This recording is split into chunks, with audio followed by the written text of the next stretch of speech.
Hi friends, இன்றைக்கி நம்ம சேனலில் ஒரு ஸ்பைசியான ஈவினிங் ஸ்நாக்ஸ் தான் பார்க்க போகிறோம். அது என்னென்னா கோபி மஞ்சூரியன் ரெசிபி. அதுவும் ரெஸ்டாரண்ட் ஸ்டைலில் செய்ய போகிறோம்.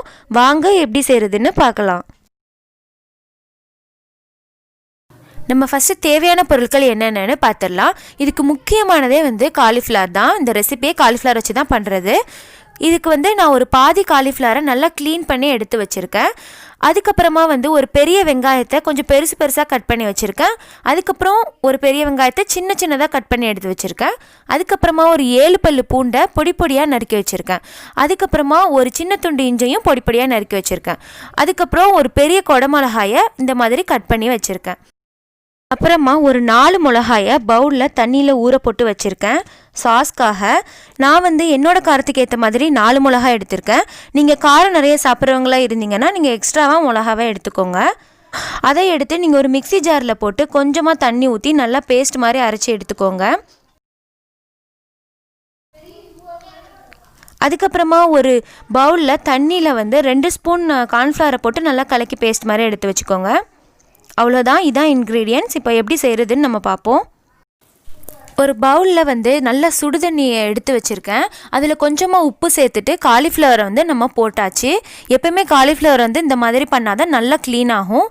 அதனால் ஒரு 2 நிமிஷம் அதில் போட்டுட்டு நீங்கள் எடுத்துருங்க. சுடுதண்ணியிலேருந்து காலிஃப்ளவரை எடுத்து அதை ஒரு பிளேட்க்கு மாற்றிட்டு நம்ம ஃப்ரை பண்ண ரெடி பண்ணிடலாம். ஃபஸ்ட்டு நான் 2 ஸ்பூன் கார்ன்ஃப்ளவர் மாவு இதில் போடுறேன். அதுக்கப்புறமா 2 ஸ்பூன் மைதா மாவு ஆட் பண்ணுறேன்.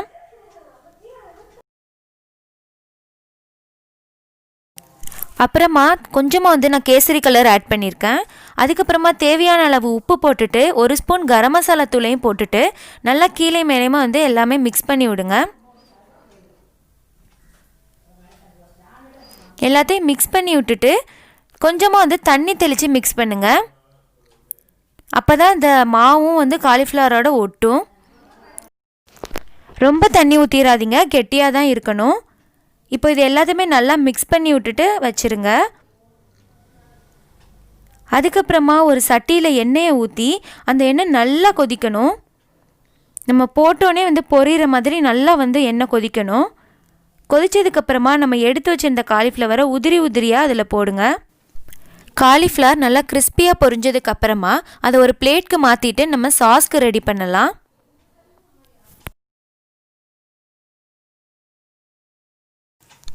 இப்போது சட்டியில் கொஞ்சமாக எண்ணெய் ஊற்றிக்கலாம். நான் காலிஃப்ளவர் பொரிச்ச அதே எண்ணெய் தான் ஊற்றிருக்கேன். அதில் நம்ம வெட்டி வச்சுருந்த வெள்ளைப்பூண்டு, இஞ்சி, பச்சை மிளகா இது எல்லாத்தையும் சேர்த்துட்டு நல்லா வதக்கி விட்டுக்கணும். பச்சை மிளகா உங்களோட காரத்துக்கு ஏற்ற மாதிரி எடுத்துக்கோங்க. இது எல்லாம் நல்லா வதங்கினதுக்கப்புறமா நம்ம பொடி பொடியாக நறுக்கி வச்சுருந்த வெங்காயத்தையும் இதில் சேர்த்து நல்லா வதக்கி விட்டுக்கோங்க. வெங்காயத்தை சேர்த்ததுக்கப்புறம் தேவையான அளவு உப்பையும் சேர்த்துருங்க. அதுக்கப்புறமா 2 ஸ்பூன் டொமேட்டோ சாஸையும் 1 ஸ்பூன் சோயா சாஸையும் சேர்த்து நல்லா மிக்ஸ் பண்ணி விடுங்க.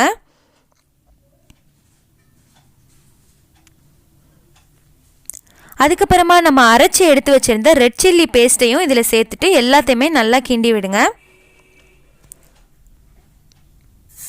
அப்புறம் கொஞ்சமாக தண்ணி ஊற்றிட்டு நம்ம எடுத்து வச்சுருந்த கார்ன்ஃப்ளவர் பேஸ்ட்டையும் இதில் ஆட் பண்ணி எல்லாத்தையும் நல்லா கிண்டி விடுங்க. கார்ன்ஃப்ளவர் சேர்த்தோன்னே நல்லா கெட்டியாகும். நம்ம அதை நல்லா கிண்டி விட்டுட்டு நம்ம கொஞ்சம் பெருசாக வெட்டி வச்சுருந்தோம்ல அந்த வெங்காயத்தையும் குடமிளகாயும் இதில் ஆட் பண்ணிடலாம்.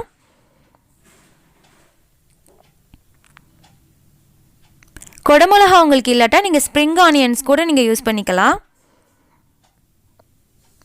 இப்போ எல்லாத்தையுமே லைட்டாக கிளறி விட்டுட்டு அதில் நம்ம பொரிச்சு எடுத்து வச்சுருந்த காலிஃப்ளவரையும் போட்டு எல்லாத்தையும் மிக்ஸ் பண்ணி விடுங்க.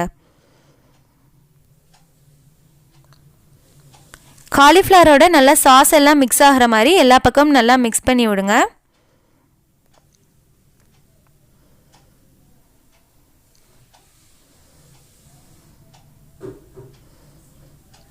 அவ்வளோதான், ரெடி ஆயிடுச்சு. இது நீங்கள் உங்கள் வீட்டுக்கு யாராவது கெஸ்ட்டு வராங்கன்னா நீங்கள் இதை போட்டு முன்னாடியே செஞ்சு வச்சிடாதீங்க. நீங்கள் சர்வ் பண்ணுற நேரத்தில் அந்த காலிஃப்ளவர் சாஸ்குள்ளே போட்டு மிக்ஸ் பண்ணி கொடுங்க. அப்போ தான் நல்லா கிறிஸ்பியாக இருக்கும். ரொம்பவே சூப்பரான கோபி மஞ்சூரியன் ரெடி. இதை நீங்களும் உங்கள் வீட்டில் ட்ரை பண்ணி பாருங்கள். இந்த வீடியோ உங்களுக்கு பிடிச்சிருந்தா லைக் பண்ணுங்கள், ஷேர் பண்ணுங்கள், கமெண்ட் பண்ணுங்கள் அண்ட் மறக்காமல் எங்கள் சேனலை சப்ஸ்கிரைப் பண்ணுங்கள். Thank you friends.